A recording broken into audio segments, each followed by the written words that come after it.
మీ business ఏదైనా మీ ఊర్లో promotion చేయాలంటే అది సుమన్ టీవీతోనే సాధ్యం. ఇప్పుడే సంప్రదించండి. హాయ్ హలో నమస్తే, వెల్కమ్ టు సుమన్ టీవీ. నేను మీ జాఫర్. ప్రస్తుతం మనం ఉన్నాము గుంటూరు సిన్నీ ప్రైమ్ వద్ద ఉన్నటువంటి గుండారావుపేట ఎస్సీ కాలనీలో. మొన్న 2 days బ్యాక్ సండే నైట్ ఇక్కడ ఒక దారుణమైన సంఘటన జరిగింది. 3 years ఓల్డ్ చిన్నారి పాప ఇలా రోడ్డుపై వస్తూ ఒక ట్రావెలర్స్ బస్ గుద్ది తను మరణించడం జరిగింది. ఈ ప్లేస్లోనే ఆ ట్రావెలర్స్ బస్ వచ్చి ఆ చిన్నారి పాప ప్రాణాన్ని బలి తీసుకుంది. ఇక్కడ స్పీడ్ బ్రేకర్స్ సరిగ్గా లేవు, వెహికల్స్ బాగా ఫాస్ట్గా వస్తున్నాయి అని చెప్పి ప్రజలు, అధికారులకు కూడా మేము ఎన్నోసార్లు కంప్లైంట్స్ ఇచ్చాము, అయినా కూడా తగిన చర్యలు తీసుకోలేదని చెప్పి ప్రజలు ఇక్కడ ఆవేదన చెందుతున్నారు. ప్రస్తుతం మనం ఆ చిన్నారి పేరెంట్స్తో వాళ్ళ బంధువులతో మాట్లాడి వాళ్ళ ఆందోళన గురించి తెలుసుకుందాం. అలాగే అధికారులు కూడా ఈ రోడ్డుకు కావాల్సిన చర్యలన్నీ తీసుకొని ఇలాంటి సంఘటన ఇంకోసారి జరగకుండా ఉండాలని ఇక్కడ ప్రజలు కోరుకుంటున్నారు. పేరు రాజేశ్వరి గుడిపాటి.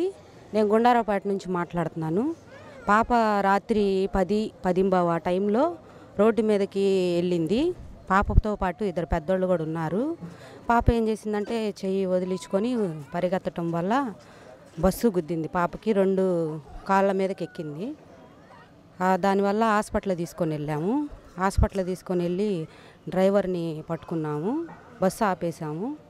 ఆపేస్తే పాప అప్పుడు దాకా 3:30 ఆ టైం దాకా బాగానే ఉంది. 4 గంటలు లోపే చనిపోయింది పాప. ఇది ఇలా జరగటం మా ఏరియాకి వచ్చి ఇది సెకండ్ టైము. పోయిన సంవత్సరం ఇలాగే జరిగితే పాప స్పాట్లో డెడ్ అయిపోయింది. మాకు ఎటువంటి న్యాయం జరగలేదు. ఇప్పటికైనా సరే మా ఏరియా వాళ్ళకి ఇట్లాగా జరగకూడదని మా ప్రయత్నం. ఇంకంతకన్నా మేము చెప్పగలిగింది ఏం లేదు. మా బాధలు మాత్రం ప్రభుత్వం దగ్గరకు మీరు తీసుకెళ్ళాలి దయచేసి. కంప్లైంట్ కూడా ఇచ్చాము. అందరూ మరి మాట్లాడారు, పెద్దవాళ్ళు మా ఏరియా వాళ్ళు. మా అబ్బాయికి కూడా మాట్లాడాడు. మేమందరం 12:30 దాకా బస్సులు ఏమీ కదిలించలేదు. మాకేదో ఒక న్యాయం చేయండి సార్. మరి పోలీసు వాళ్ళని మేము వేడుకున్నాము.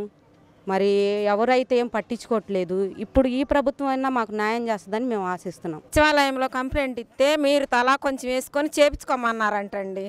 ఈ మాట న్యాయమా? మాకు న్యాయం జరగాలి. నా పేరు కృష్ణవేణి, గుండారావుపేట మాది.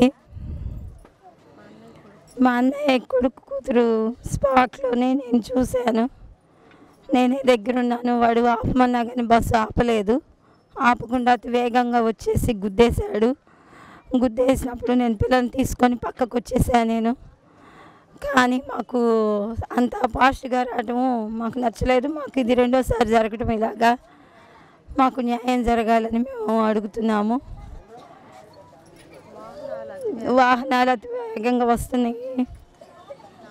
దానివల్ల ఈ ప్రమాదాలు జరుగుతున్నాయి. ఇటువంటిది ఇంకోటి జరగకుండా చూసుకోవాలని, మాకు న్యాయం జరగాలని. మాకు పాప తిరిగి మాకు రాదు. మాకు న్యాయం జరగాలని మేము అడుగుతున్నాం. లాస్ట్ టైం 2023 జనవరి 12వ తారీఖు రేషన్ బండి అతివేగంగా వచ్చి గుద్దడం వల్ల మా పాప చనిపోయింది, మా 3వ పాప. మేము అప్పుడు గవర్నమెంట్ వాళ్ళని ఎంతో రిక్వెస్ట్ చేసాం, స్పీడ్ బ్రేకర్లు వేయండి అని. 18 రోజులు నేను తిరిగాను, స్పీడ్ బ్రేకర్ పడాలి మాకు. దానివల్ల ఇప్పుడు మా పాపకు జరిగింది ఇంకో పాపకు జరగకూడదు అని చెప్పి తిరిగి ఇసుకు పుట్టాక మొన్న ఈ మధ్య వేశారు. అది కూడా మేము అడిగితే మామూలు స్పీడ్ బ్రేకర్లు వేయకుండా లబ్బర్ వేశారు. అది వేసిన 15 రోజులకు 20 రోజులకు నేను తిరిగిన రోజులు కూడా ఉండలేదు, అవి పోయినాయి. ఇప్పుడు ఈ పాపకు జరిగింది. నా పాపకు జరిగిన రోజే నేను అడిగాను, ఇంకొక పాపకు జరగకుండా ఉండాలంటే స్పీడ్ బ్రేకర్లు అన్నా వేయండి అని. మరి అది లేదు, నాకంటూ జరగలేదు న్యాయం. ఈ పాపకైనా న్యాయం జరిగేటట్టు చూడండి. ఇప్పటికైనా సరే గవర్నమెంట్ దానికి తగు చర్యలు తీసుకొని స్పీడ్ బ్రేకర్లు పడేటట్టు చూడండి. ఆ రోజే వాళ్ళు పట్టించుకొని ఇంత కరెక్ట్గా చేస్తే ఈ పాపకి జరిగేది కాదు. కాలా అతివేగంగా వస్తున్నాయి వెహికల్స్. నా పేరు వేస్పవు దయాకర్ మాదిగా. అయితే 2 రోజుల క్రితం అంటే ఆదివారం సాయంత్రం 10:30 ఇక్కడ ఒక ఇన్సిడెంట్ జరిగింది. ఈ ఇన్సిడెంట్ కన్నా ఒక 2 సంవత్సరాల క్రితం ఇంకో ఇన్సిడెంట్ జరిగింది. జగన్మోహన్ రెడ్డి గారి గవర్నమెంట్లో రేషన్ డీలర్ వెహికల్ అనేది 5 సంవత్సరాల బాలికని గుద్దటం వలన ఇదే రోడ్లో NH5 ఇదే రోడ్లో గుద్దటం వలన ఆ పాప ఒక 2-3 సంవత్సరాలు ప్రాణంతో పోరాడి మరణించడం జరిగింది. నేను ఎందుకు ముందు ఆ సంఘటన చెప్తున్నానంటే, ఆ సంఘటన జరిగి 2 సంవత్సరాలు కూడా గడవక ముందే, డిసెంబర్ 12వ తారీఖు వస్తే 2 సంవత్సరాలు అవుతాయి. 2 సంవత్సరాలు గడవక ముందే మళ్ళీ ఇదే ఎస్సీ కాలనీలో ఇంకో మళ్ళీ 3 సంవత్సరాల బాలికని మేము కోల్పోవడం జరిగింది. ఎందుకు చెప్తున్నానంటే 2 సంవత్సరాల క్రితం జరిగినప్పుడే మేము ప్రభుత్వాన్ని ఒత్తిడి చేశాం. ఇది NH5 సరౌండింగ్లో లెఫ్ట్ సైడ్ కానీ రైట్ సైడ్ కానీ ఒక స్లమ్ ఏరియా ఉన్నప్పుడు స్లమ్ ఏరియాలో ఉండే పిల్లలకి వాళ్ళు ఎలా ఉండాలి, వాళ్ళ యొక్క జీవన నైపుణ్యం గురించి వాళ్ళకి తెలియదు. వాళ్ళు రోడ్డు మీదకి వస్తారు, ఎలా పడితే అలా నడుచుకుంటారు, ఆడుకుంటూ ఉంటారు.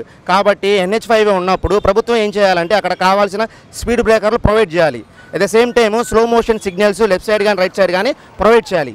అవి జరగకపోవడం వలన ఈ రోజున అంటే ఆదివారం సాయంత్రం 10:30 ఇంకో బాలికను మేము కోల్పోయాం. మేమేమంటున్నామంటే ఇప్పుడు నష్టపరిహారం మీరు డబ్బు రూపంలో మీరు కానీ ఒకవేళ ప్రైవేట్ వెహికల్ కానీ ప్రభుత్వం నుంచి కానీ మీరు ఎన్ని లక్షలు ఇచ్చినా కానీ ప్రాణాన్ని తీసుకురాలేం. కాబట్టి నేనేమంటానంటే ఇప్పటికీ 2 ప్రాణాలు మేము కోల్పోయాం కాబట్టి 3వ ప్రాణం కోల్పోకుండా ఉండాలంటే ప్రభుత్వం దూరదృష్టితో ఆలోచించి మా సమస్యను పరిష్కరించాలని మేము కోరుచున్నాం. ఆ రోజు కూడా మేము 10:30 జరిగిన తర్వాత మేము దాదాపు 1 గంట సమయం కూడా మేము ఇక్కడ రోడ్డును ధర్నా చేసి మేము నిలిపివేయడం జరిగింది. ఆ రోజున ఈ యొక్క సర్కిల్లో ఉన్న నగరంపాలెం పోలీస్ స్టేషను ఎస్ఐ గారు సిఐ గారు వచ్చి మాకు కూడా సహకరించారు. ఎందుకంటే మేము చేస్తుంది న్యాయమైన పోరాటం కాబట్టి వాళ్ళు కూడా మాకు సహకరించారు. చెప్పారు RNB వాళ్ళకి ఇది ఏంటంటే సెంట్రల్ గవర్నమెంట్ కాబట్టి RNB వాళ్ళకి మేము రిపోర్ట్ ఇస్తామండి, దాని ద్వారా మేము నెక్స్ట్ స్టెప్ తీసుకుంటామని చెప్పారు. అట్ ద సేమ్ టైం నిన్న మేము మార్నింగ్ వెళ్ళిన తర్వాత ట్రాఫిక్ సిఐ గారు సింగం గారు కూడా మా ముందే RNB వాళ్ళకి ఫోన్ చేసి చెప్పారు, ఇలాగ పలానా ఏరియాలో పలానా ఇన్సిడెంట్ జరిగిందండి, చాలా ఇబ్బంది పడుతున్నారు, వాళ్ళు స్లమ్ ఏరియా, వాళ్ళకి తెలియదు ఎలా ఉండాలి ఏందని వాళ్ళు వివరించారు. వెంటనే వాళ్ళు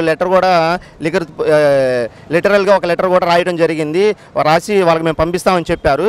మేము ఎందుకు మీ ద్వారా మేము మళ్ళీ ఇంకోసారి విన్నపించుకుంటున్నామంటే ఇప్పుడు లిటరల్గా మేము వెళ్ళి వాళ్ళని మేము అప్రోచ్ అయినా కానీ వాళ్ళు తగిన వెంటనే న్యాయం చేస్తారని మేము అనుకోవట్లా. ఎందుకంటే వాళ్ళు ఏంటంటే టెంపరీగా మా కోసం ఏదో ఫోన్ చేయటం లెటర్ ఇవ్వడం జరిగింది. కానీ 100% వెంటనే న్యాయం జరగాలంటే మీరు కూడా కొంచెం మానవతా దృక్పథంతో ఈ యొక్క వీడియోని మీరు ప్రభుత్వం దృష్టికి తీసుకువెళ్తే మాకు న్యాయం జరిగింది.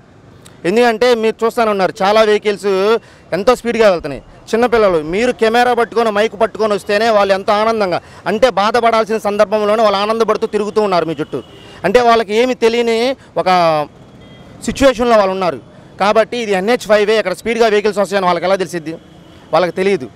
కాబట్టి గవర్నమెంట్ 100% ఇక్కడ స్పీడ్ బ్రేకర్స్ తారుతో సిమెంట్తో కానీ తారుతో కానీ ప్లాస్టిక్తో ఏదో నామమాత్రంగా వేయటం కాదు, తారుతో కానీ సిమెంట్తో కానీ పకడ్బందీగా గట్టిగా స్ట్రాంగ్గా వేయాలని మేము మాత్రం ప్రభుత్వాన్ని మాత్రం మేము రిక్వెస్ట్ చేస్తున్నాం, ఆర్డర్ చేయట్లేదు, రిక్వెస్ట్ చేస్తున్నాం.